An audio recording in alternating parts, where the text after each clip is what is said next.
Good afternoon, ladies and gentlemen. I'd like to welcome you to the Business and Utilities Subcommittee. Today is Wednesday, March the 31st, 2021. It's 3:30 p.m. Madam Clerk, can you call the roll, please?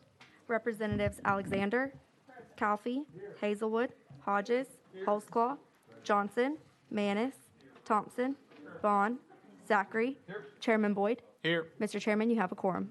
Thank you, Madam Clerk. Before we get started today, members, do we have any personal orders? If not, we're going to go ahead and get started. A few administrative items. This is the final calendar. Item number 3 has been taken off of notice. Item number 4 has been taken off of notice, and item number 5 has been taken off of notice. Item number 17 has been taken off of notice, and item number 19 has been taken off of notice. All right, let's go ahead and get started. We're going to go just a little bit out of order today, and we're going to go ahead and get started on item number 10. That's House Bill 1336, and it's being ran by Chairman Faison. Chairman Faison, you are recognized. Good afternoon, committee. Do we have a motion or a second on the bill? We have a motion. We have a second.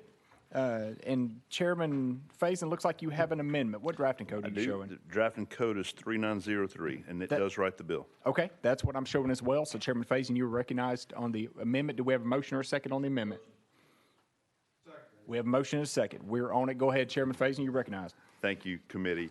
And committee, I will admit to you that this bill is brought by an economist. And y'all know that I'm a pest control person, but our economist today is teaching at school, doing his other job and couldn't get out. So as his caucus chair, I'm just here to do my best job at presenting the bill that's over my head and what an economist would typically do. For your consideration, and I stand at your will, and I hope and you don't go too deep with me on questions of this bill. Basically, in Tennessee, we have online marketplace. That's where, and if you remember a couple years ago, we made it to where we could actually tax online marketplaces. This bill, basically, from my understanding, what it does is it still keeps that the Tennessee Department of Commerce controls everything that happens with online sales in Tennessee, and it keeps it from local city government or county government being able to come in and regulate any online sales. Members, you have heard that explanation on the amendment. Do we have any questions? Question on the amendment. Question has been called. Without objection, we're voting on amendment number 3903 to put it on the bill. All in favor say aye. Aye. All opposed say no. The ayes have it. The amendment is on the bill. Chairman Faison, we are back on the bill as amended. You're recognized. That's all I've got. All righty. Members, you have heard his explanation, and the amendment does make the bill. Are there any questions? Questions been called. Members, we're voting on House Bill 1336 to send it to full commerce. All in favor say aye. Aye. All opposed say no. The ayes have it. And Chairman, your bill is on its way to full commerce. Yes. Mr. Chair, I also have number 15 on your calendar today. Can I roll that to the hill of the calendar and go to another committee? Chairman Faison, we will honor that request, and item number 15 is rolled to the hill of the calendar. Thank you. Thank you. Members, that brings us back to the beginning of the calendar, and that's item number 1, House Bill 170 by Chairman Zachary. Chairman Zachary. Thank you, Mr. Chairman. And before I discuss the amendment, my intent is to roll this to 2022. This is a bill being worked on by TML, Verizon, and AT&T, and they just did not have time to come to an agreement. So, Mr. Chairman, if the committee would be willing, I do have an amendment 5. Members, let's get a motion and a second on the bill first. We have a motion. We have a second. Chairman Zachary, what is that drafting code? Thank you, Mr. Chairman. The drafting code on that amendment is 5989. Okay, that's what I'm showing. So, Chairman Zachary, you're recognized on the amendment. Yes, sir, Mr. Chairman. If this is related, second on the amendment. Do we have a second on the amendment? Okay. Now, Chairman Zachary, you're properly on the amendment. Thank you, Mr. Chairman. Again, this is related to small cell 5G technology. It was brought to me by TML. They're working with the wireless providers, but just did not have time to get this in the proper posture. So if it pleases the committee and you, Mr. Chairman, I would ask that we adopt this, and then after we adopt this amendment, I would like to roll this to the first calendar of 2022. Members, do we have any questions on the amendment? You've heard the sponsor. He wants to put the amendment on and then roll it. So without objection, we're voting on amendment number 5989. All in favor say aye. Aye. All opposed say no. The ayes have it. We're back on the bill as amended. And Chairman Zachary, if it's your intention to roll that to the first calendar of 2022, then without objection, House Bill 170 is rolled to the first calendar of 2022. Thank you, Mr. Chairman and committee. Next up is item number 2. That's House Bill 965 by Representative Bricken. We have a motion, we have a second, and Representative Bricken, it looks like you've got an amendment. Mr. Chairman, thank you, committee. Amendment 6298, it's, We have makes the bill. We're on Amendment 6298. Do we have a motion and a second? We have a motion, we have a second. We're on the amendment. Representative Bricken, you're recognized. Thank you, Mr. Chairman and committee. This is hopefully a fairly straightforward fireworks bill. It deals with temporary fireworks locations. It just puts in legislation that the fire marshal will verify that those temporary tents, a vendor of those temporary tents has a business license in that city or county to do business. Thank you for that explanation, sponsor. Members, do we have any questions on the amendment? Seeing none, we're voting to add Amendment 6298 to the bill. All in favor say aye. All opposed say no. The ayes have it, and the amendment is on the bill. Representative Bricken, you're recognized on the bill as amended if you have any further explanation. No, sir. If not, members, we are voting on House Bill 965 as amended to send it to full commerce. All in favor say aye. All opposed say no. The ayes have it, and Representative Bricken, your bill is on its way to full commerce. Thank you, Chairman and committee. Members, that brings us to item number 6.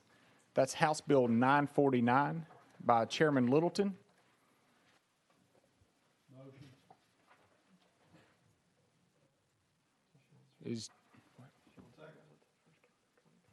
Okay, members, we have just been notified that she wants to roll that to the first calendar of 2022. So without objection, House Bill 949 is rolled to the first calendar of 2022. Next up is item number 7. That's House Bill 915 by Chairman Hawk. We have a motion. We have a second. Chairman Hawk, I don't show any amendments, so you are recognized on your bill. Thank you very much, Chairman and members. What this bill does is, in the idea of dealing with microneedling, there are 2 types of microneedling. One is cosmetic, the other is medical. Each has its own purposes. Cosmetic microneedling purpose is to enhance the skin's appearance. It is non-invasive. What we're looking to do is put some guidelines over operations of these facilities across our state of Tennessee. In a nutshell, that's what House Bill 915 will do, Chairman and members. Thank you, Chairman, for that explanation. Members, do we have any questions for the sponsor? Representative Manis, did you raise your hand? Okay.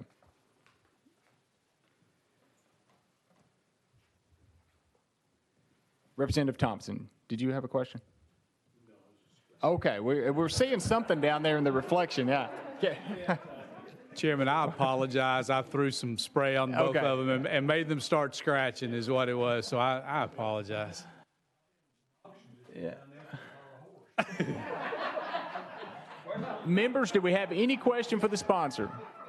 If not, we are voting to send House Bill 915 to full commerce. All in favor say aye. All opposed say no. The ayes have it, and Chairman Hawk, your bill is on its way to full commerce. Thank you, Chairman members. That's the best laugh I've had all day. Thank you.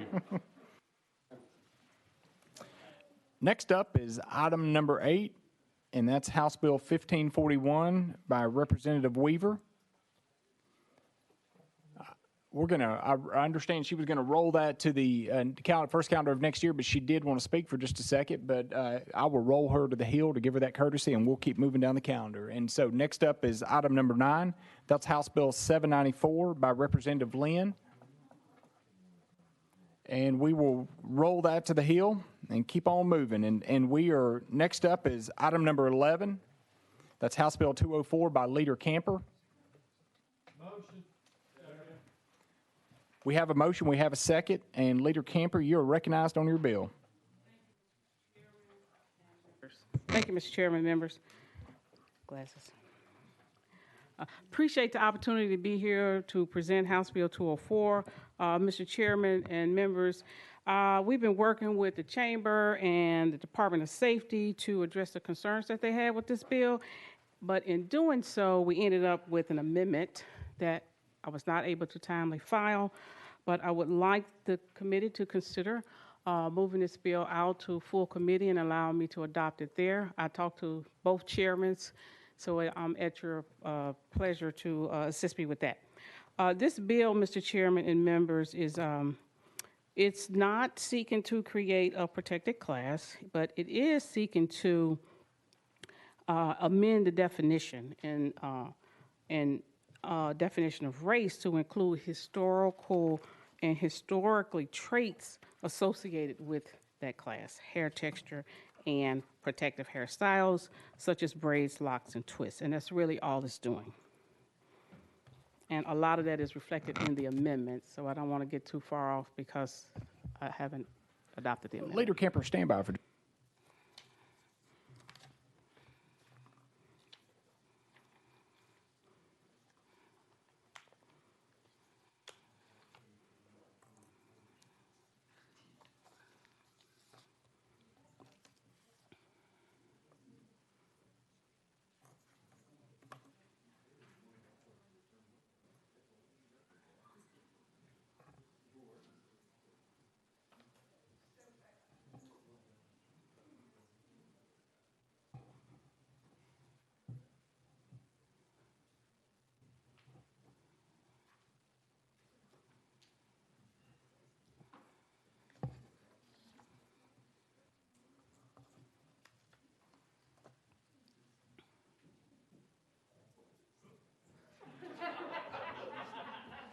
He was beat.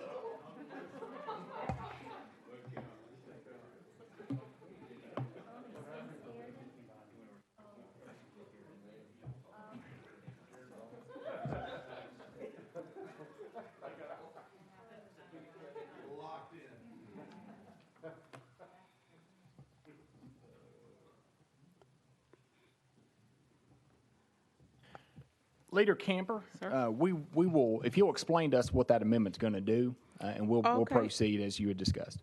Okay, thank you. And I have copies if you want one. Yeah, you can hand them out. That's Okay. fine. Thank you, Mr. Chair. Actually, stand by. Just tell us about it, Leader Okay, Camper. cool yeah. beans. Let's do that. Let's do that. Let's tell him. Okay, thank you, Mr. Chairman. So, as I said, it doesn't seek to create an additional protected class. It isn't about extending statutory protections to styles that aren't affiliated with one's race versus ending discrimination in the form of hair discrimination. The Crown Act is to legislatively fix longstanding practices against hair discrimination. Nobody should be told how to wear their hair as long as it's associated with their culture. And that's what this is designed to do. You shouldn't be fired because of it. You shouldn't be overlooked for promotions because of it if it's your natural hair. It's about, it's not interfering with OSHA, and both the NFIB and the Chamber have both been deferred on this bill. Also in the amendment, we talked with the Department of Safety. They were concerned about the troopers and the effect it may have on them. We covered them in the bill. It will not affect them in terms of how they're required to wear their hair. If you are working in a small business and they require you to wear a hairnet, it doesn't affect any of that. It's just saying that you should not be discriminated against. You should not be discriminated against because of your natural hair and the styles associated with it culturally. That's what it's doing. Thank you for that explanation, Leader Camper. Members, do we have questions? Chairman Zachary, recognized. Thank you, Mr. Chairman. Leader, can you get this? This is new to me. I've never heard of someone being discriminated against because of their hair. Can you give a couple of specific examples so we can understand what hair you would be referring to and how someone would discriminate against somebody based on their hair? Thank you, Mr. Chairman, for that question.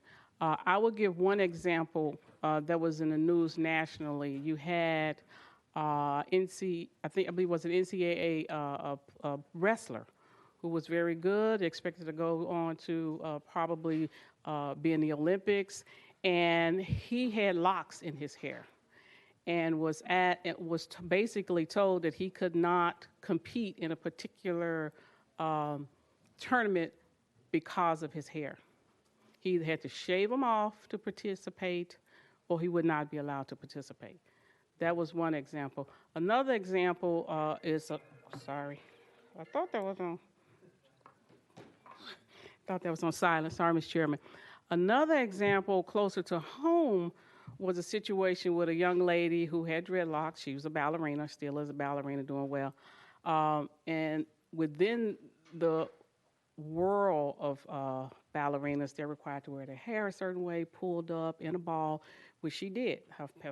Her mother pulled it up, it was in a ball, but she was told because they were locks, even though they was pulled up in a ball, she couldn't perform, and she had been practicing, for a long time to perform in this great event. And what happened in Memphis, you had the community to come out and really, protest, and I think she was allowed to perform. It had nothing to do with her ability to perform. She did very well. But because her hair was in locks, so what happens to African Americans over the years? We've been expected to perm our hair, put a lot of heat on our hair to fit in the workplace or to fit in. And we just want to wear it the natural way that we wear our hair. And so it's been being more acceptable, but there's still some level of discrimination that's going on, and people are not getting promoted because of it and things like that. Chairman Zachary, recognized. Thank you, Mr. Chairman. So, Leader, so then how do we differentiate between discrimination and policy and rules? For example, so until this past year, I've coached at public high school, private high school, and middle school. And I had a policy that you were not allowed to have long hair, period. I don't care who you were, because I don't like the way it looks. And our team would be represented a certain way. And if you're going to play for me, you're going to abide by every rule that I have. You're going to wear the color shoes I tell you to wear. I'm a dictator. There are no options, and this is the way we're going to do things. Mm-hmm. So then how do you differentiate between for example, your point, if I had a young man that had dreads or had a dadgum mullet, I would say you got to cut, whether you got a mullet or whether you got dreads, you got to cut them if you want to play for me. So then how do we differentiate between discrimination and my rules and policies, specifically in the athletic field, since that's what you referenced? I understand your Leader point. Camper, you're recognized. Thank you, Mr. Chairman. Appreciate that. I understand your point about the length of hair, which is something that's prevalent in the military, right? Your hair can't be so long, so you just cut your hair to accommodate the rules under which you are adopting on your baseball team. Oh, did you say baseball? Basketball team. So I get that. But to say, and I get the long hair, and I get probably why you believe it needs to be that way, but to say not only can it not be long, but you can't wear locks either, which is a natural way that I wear my hair, that's when we come into some problem. That person, understanding the rules, would just cut their hair to the length that you say is okay. It wouldn't interfere with your Chairman policies. Zachary. So obviously we haven't seen the amendment. So is that provided for in the amendment that specifically says that if there are policies and rules that apply to everyone, and again, and there just happens to be an African American, he's the only one on the team that has long hair, but there is a policy that your hair can't be a certain length or whatever it may be, then how do I as a coach not get hit with discrimination when he just happens to be the only kid that had that longer hair? Leader Camper, you recognize. Thank you, Mr. Chairman. I understand what you're saying. It is not per se in the language that you are saying, but I'm amenable to an amendment to make sure that it's in there. I don't have a problem with that, because that's not what we're trying to do. Okay. Yeah, I have no problem with that at all. Representative Thompson, you recognize.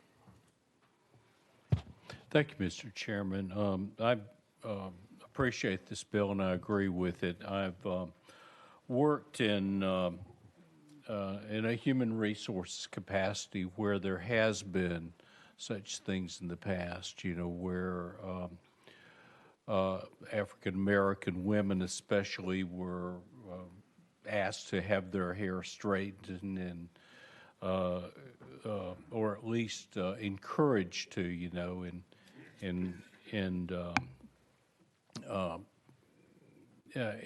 there are and I've seen it over a period of time. Things change. People become more tolerant, or at least more accepting of of allowing your actual natural hair to grow as it is, and those types of styles. I've seen discrimination too, and in my career, it was always handled before we got and agreed to before we got to the lawsuit level, but there's always that possibility out there, and I think it's a good bill, and it's very reasonable too. Leader Camper, do you have anything on that? Oh, I just wanted to thank him for those comments. I appreciate you, being willing to share your experience in HR. So thank you. Representative Calfee, you recognized. Thank you, Mr. Chairman. Leader Camper, you and I had a conversation about this the other day. Yes, sir. And I think a lot of people had the same understanding I did, that this was creating a protected class of people. And we've already got too many protected classes, but that's another story. And I'm kind of understand what you're doing, but this morning I was watching the news, and it had a little boy that had been accepted to a private kindergarten, I think, and fine-looking young man. He had to be a good boy because he's sitting on a dock fishing, and he's probably too young to start lying about his fishing. But anyway, he had dreadlocks, and the school, after they accepted him, said, well, you've got to cut your hair.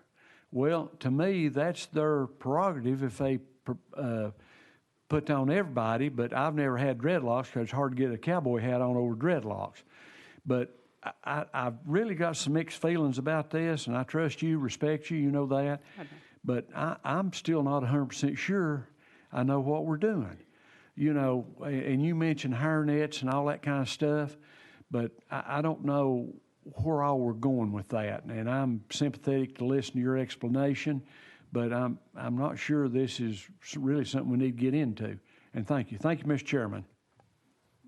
Thank you. Thank you, Representative Calfee. Leader Camper, Sir. do you have anything you want to? Oh, no, well, I didn't see that this morning. I appreciate, your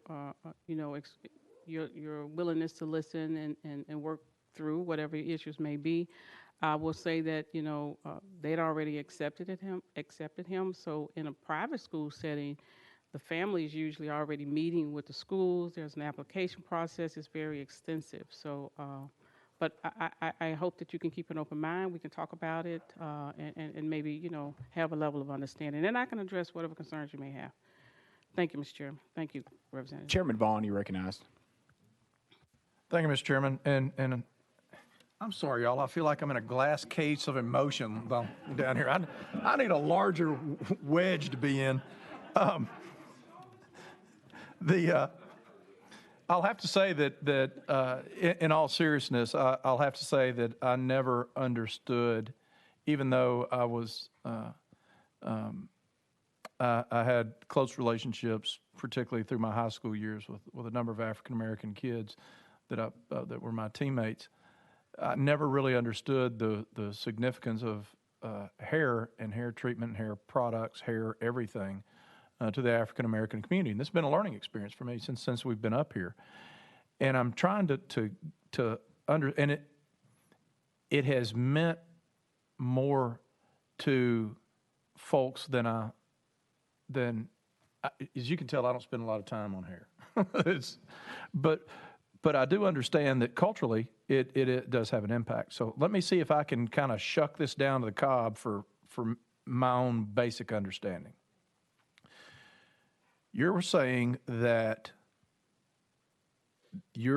what you're trying to do here does not infringe upon an employer's right to maintain workplace safety for customers, following policies and procedures that would be necessary for any type of PPE situation. What you're saying is that effectively, as long as my hair is the length that everyone else's hair is, or is required to be, how I twist my hair shouldn't matter. Is that as simple as that I could understand it? Leader Camper, you recognized. Thank you, Mr. Chairman. Yes, Mr. Chairman. Chairman Vaughn, do you have anything else? No, I that's where I thought we were, and I look forward to, if this bill moves on, to working with your amendment so that we can get to that, because like I said, I'm learning every day, and that this seems to be something that as we get this language in to where if other folks could get comfortable with it, I look forward to working with you on. Leader Camper? Thank you, Mr. Chairman. Thank you, Mr. Chairman. Members, if there's no other questions for Leader Camper, then, Chairman Zachary, you recognized. Thank you, Mr. Chairman. Leader, because I'm looking at the bill right now, and whether it's Chairman Vaughn or Representative Coffey, everything that were in the things I referenced earlier are not in this piece of legislation as it is right now. But again, I know you have an amendment that we have not seen. So as long as we have your commitment to address the issues that we discussed, because again, I think discrimination versus policy and procedures, we need to be really clear on that. So do we have your commitment, even if it's not in the amendment, to address those concerns if we agree to move this to full? Leader Camper, recognized. Thank you, Mr. Chairman. And yes, sir, Mr. Chairman, absolutely. We've worked together on bills over the years. No way I wouldn't want to do that, because I really want it to be something that everybody can say that they took part in, that they understand, and it's not, and everybody that want to be to the table, I'm definitely open to doing that. Thank you, Leader. Absolutely. Thank you. Chairman Vaughn, you recognized. And I would like to remind the committee and the leader is this is an extraordinary situation in that this is our last calendar, and we're trying to. Normally, we would have said, hey, these are our concerns, bring it back in an amendment. This is us trying to accommodate a member because of our last calendar situation. And so I can assure that if we do see this forward, that I can assure the members will be looking very closely at that language, and there's not a guarantee it would move on past that. All right, members, you've heard from Chairman Vaughn there, so we're going to go ahead and vote on House Bill 204. All in favor say aye. Aye. All opposed say no. The ayes have it. Leader Camper, your bill is on its way to full commerce, and we appreciate you working with us in full committee. Thank you, Mr. Chairman, members. This means a lot to me that you're willing to help me get the best legislation possible. Thank you, Chairman Zachary. I really appreciate it. Thanks, members. All right, we're going to back up a little bit and take up House Bill number 8 by Representative Weaver, and that's House Bill 1541. Representative Weaver, as soon as you get sanitized there, you're recognized.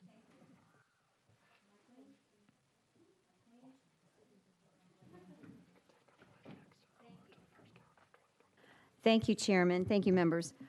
This bill, House Bill 1541, we've had many discussions. We've been working on this since 2018. And it's a big concern in many of my counties. Wilson County, not my county, but Wilson County's being one, Sumner County especially, and Davidson County. And the bill increases fines and civil penalties the Department of Commerce and Insurance may assess against persons or firms for blasting violations under the Blasting Standards Act of 1975. As I was just finding out through legal, and I'm not a lawyer, but I will tell you, we have had discussions on how we can enforce the 1980 blasting law that was written a long time ago. And as it finds out, there's just a lot more work to be done on this bill. But I wanted to address this to the committee in light of the fact that the quarries and the blasting places that we have across our state used to be out there all by themselves, 50, 60 miles away from folk. But now development is coming around these places, and to no fault of the quarries. But at the same time, I work for our citizens. And they are saying this is becoming a problem. It's becoming a nuisance. I want to say to the committee, I would like to have this rolled to the first available calendar of next year. And we'll come back with some suggestions and some language that will be friendly on both sides. It's just that we can't get that all done. It's too big of an issue, and it's a blasting bill. And I'm telling you what, I'm determined to fix it. But if you would kindly roll it to the next available calendar. Thank you, next Representative year. Weaver. Members, without objection, House Bill 1541 is rolled to the first calendar of 2022. Thank you. And members, item number 9, that's House Bill 794 by Representative Lynn, will be rolled to the first calendar of 2022. That brings us down to item number 12, House Bill 1328 by Representative Harris, and we're rolling that to the special calendar. Next up is item number 13, House Bill 919 by Representative Parkinson. And I do not see Representative Parkinson, so we'll roll that to the hill and keep moving. And I do see Leader Chisholm. That's item number 14, House Bill 862. We have a motion, we have a second, and Leader Chisholm, it looks like there's an amendment. What drafting code are you showing? For now, Chairman and Committee, I would like to suspend the amendment and merely talk about the bill and suggest that we move in a different way on the bill. Very briefly, You're recognized on the bill. Thank you, Chair. This bill is House Bill 862, and this bill enacts the Supports Micro Business Act. It defines micro business as businesses in the state of Tennessee independently owned and operated that employs 5 or fewer employees. We've been working with the ECD as well as Treasury to get this bill in the right posture so that we can put something together to help our small businesses and our small minority business here in the state of Tennessee. So with that, I would like to suggest this bill go to summer study so we can continue these talks and continue to work on this bill to have the best bill possible for all Tennesseans. Members, do we have a motion to send this to summer study? Do we have a second? Without objection, House Bill 862 goes to summer study. Thank you, Chair. Thank you, Committee. Thank you. Next up is item number 16. That's House Bill 1092 by Chairman Holsclaw. Thank you, Chairman and committee members. Do we have a motion on the bill, members? We have a motion, we have a second, and Chairman Holsclaw, I'm showing an amendment. You are correct, and that amendment number is 5738. That's what I'm showing too. Members, do we have a motion and a second on the amendment? We have a motion, we have a second. Chairman Holsclaw, you're recognized on your amendment. Thank you. Basically, what this amendment does is currently an individual with an LE license or electrician limited license can pull an electrical permit for around $25,000 maximum. And this amount was established in the 70s. So with material cost and labor costs going up, we're just requesting that amount get changed to $50,000. Members, you've heard the explanation on the amendment. Do we have any questions for the sponsor? Chair Lady Hazelwood, you recognized. Thank you, Mr. Chairman. And I spoke with the sponsor briefly, but I've had some contacts from some of my folks back home involved in the contracting business who have some concerns about the bill, just because there's a licensing board that normally, there's a process that normally this would go through. That hasn't happened in this case. So, and there are other, I get limited license in mechanical and HVAC contractors that, kind of work under the same guidelines that aren't included in this bill. So I would just try to better understand why we need to move forward statutorily rather than the board process that normally we would go through, and ask if maybe that is something that could be considered. Chairman Holsclaw. I hadn't really planned on that as far as I'd like to move this forward from a standpoint, this is not, an LLE cannot act as a contractor or promote themselves as such. This is just increasing the amount of labor and material that they can expand on and still be within that law. Chair Lady Hazelwood. I understand that, but I think my point is that there are boards that are set up that deal with these licenses, and that there's a process that normally, in most cases, this would have gone through, and they would look at maybe a little bit more holistically. It hadn't been changed since the 70s, and maybe there's good reason to do it. I'm not arguing that point. I'm just saying that perhaps this isn't the methodology to do it. Chairman Holsclaw.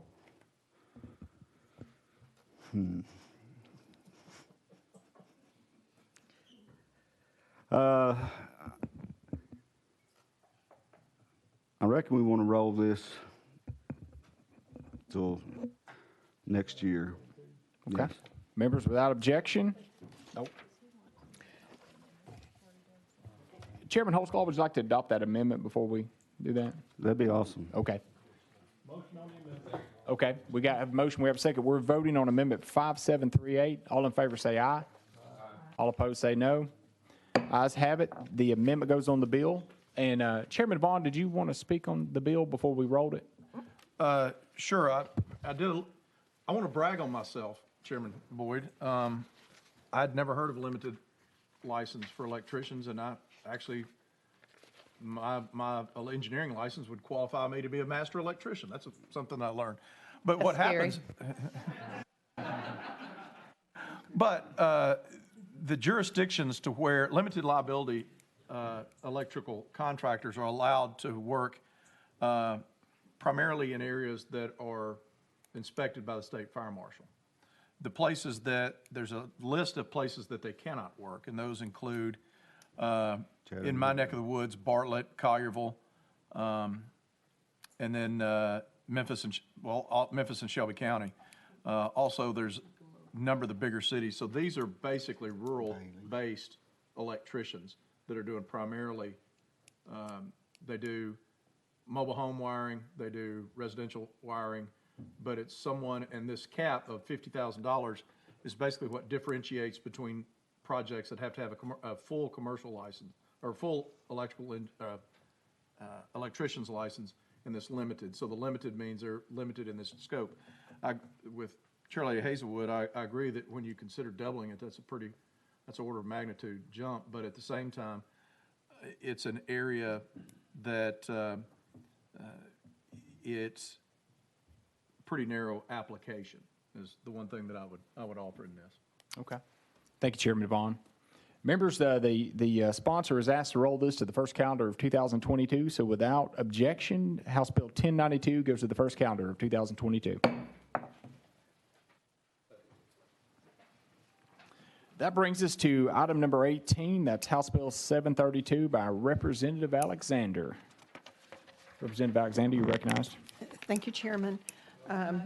Second. All right, we have a motion, we have a second. Representative Alexander, you're recognized on your bill. Okay. And it looks like we have an amendment, is that? We do have an amendment, and that Motion on the amendment? What's the drafting code on that? 6316. That's what I'm showing as well. Okay, we have a motion, we have a second, and Representative Alexander, you recognized on that amendment. This bill and the amendment kind of changes the bill, but this bill would allow for someone who is a victim of domestic violence to be able to break their lease with a tenant. And they would have to prove, they would have written notice to the landlord. Did I say tenant? I meant landlord. I'm sorry. Break their lease with the landlord. They would have a written notice with the landlord. They would have to provide either a copy of a restraining order against the person who violated them, or they would have to prove that there was criminal charges against that person for domestic violence. If that's the case, they would be able to break their lease. They would still need to pay the month's rent that they're in, but they would be able to break their lease early. Okay. Thank you, Representative Alexander, for that explanation. Members, do we have any questions for the sponsor on the amendment? If not, we are voting to add Amendment 6316 to the bill. All in favor say aye. Aye. All opposed say no. The ayes have it. The amendment goes on the bill. Representative Alexander, you're recognized on the bill as amended. I think this pretty well stated what the bill was about. Thank you, Representative Alexander. Members, do we have any questions on the bill? If not, we're voting on House Bill 732 to send it to full commerce. All in favor say aye. Aye. All opposed say no. The ayes have it. The bill's on its way to full commerce. Members, next up is item number 20. That's me, so I'm going to hand the gavel off to Chairman Bond.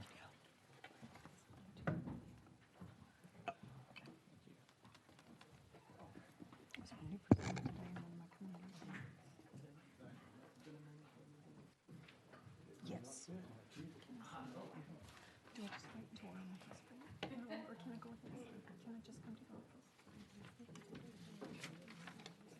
Oh, yeah, I can come into it. I don't have it with me, I didn't bring it.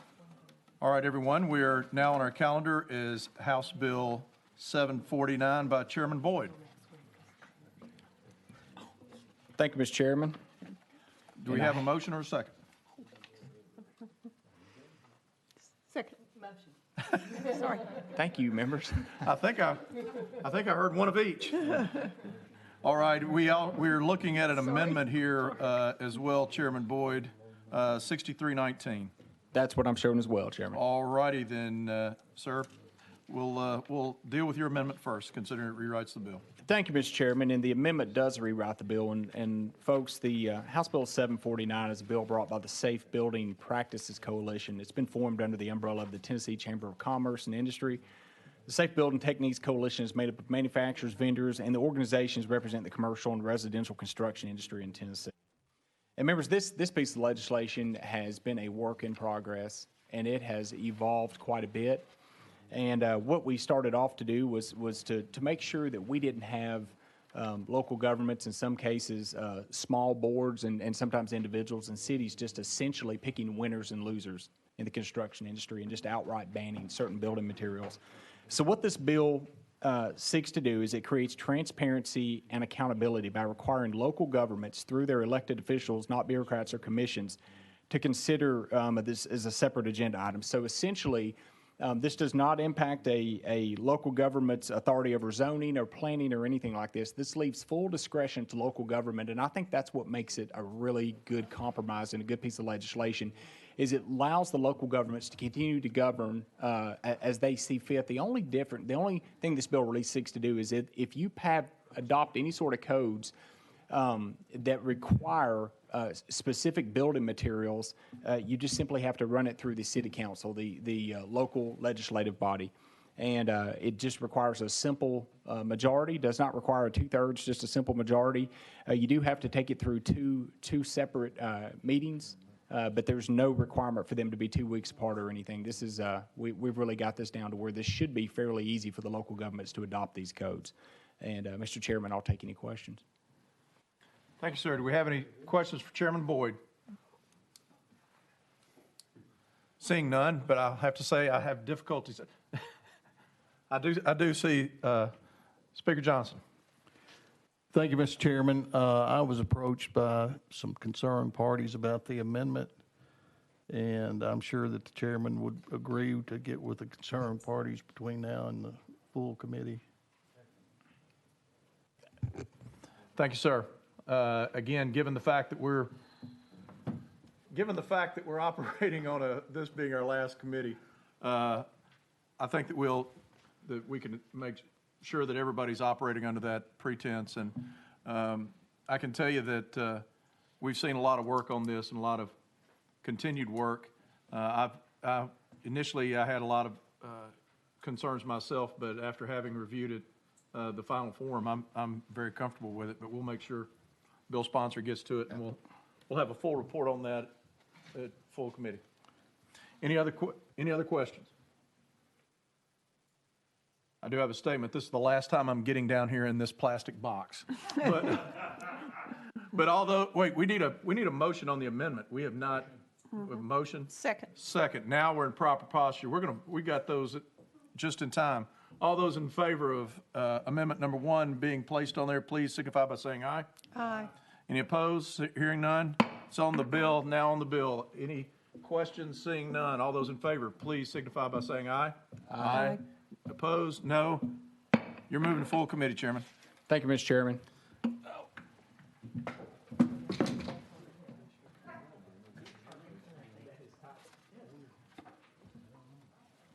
see who we missing.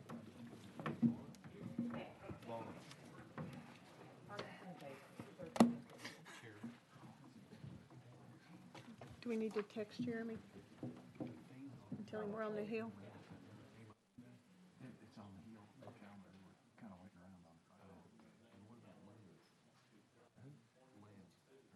No, she rolled it to first calendar next year. My email will be clear, a lot clearer on it now. Members, that brings us to the hill of the calendar, and we had pushed Chairman or Leader Faison there, and he has asked that his bill be rolled to the first calendar of 2022. So without objection, first calendar of 2022. Mr. Chairman, on a light note to end here this committee, I said that about you buy a horse.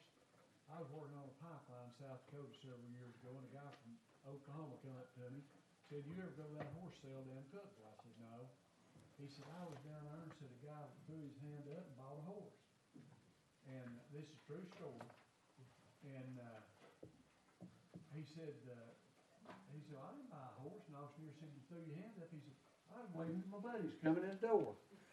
And he said, the auctioneer said, "All right, we're going to stop." Said, "I've been selling horses 40 years, and I've never seen anything like this.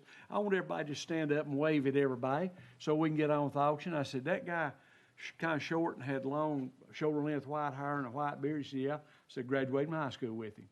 That's a true story. So what about that? That's it. Hey, you got to keep. It's a small world. Got to keep them hands under control at the auction. Thank you for that, Representative Calfee. What did he say?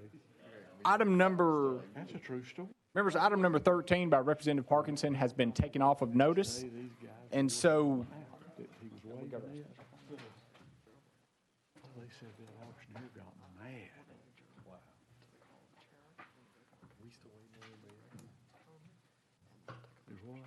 Okay. Members, we're going to actually adjourn, but we have to come right back in for the special calendar. So without objection, this meeting is adjourned. We've got a special calendar.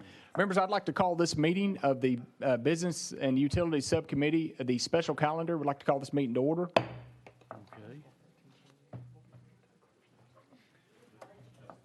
House Bill 1328 by Representative Harris is moved to the clerk's desk without objection.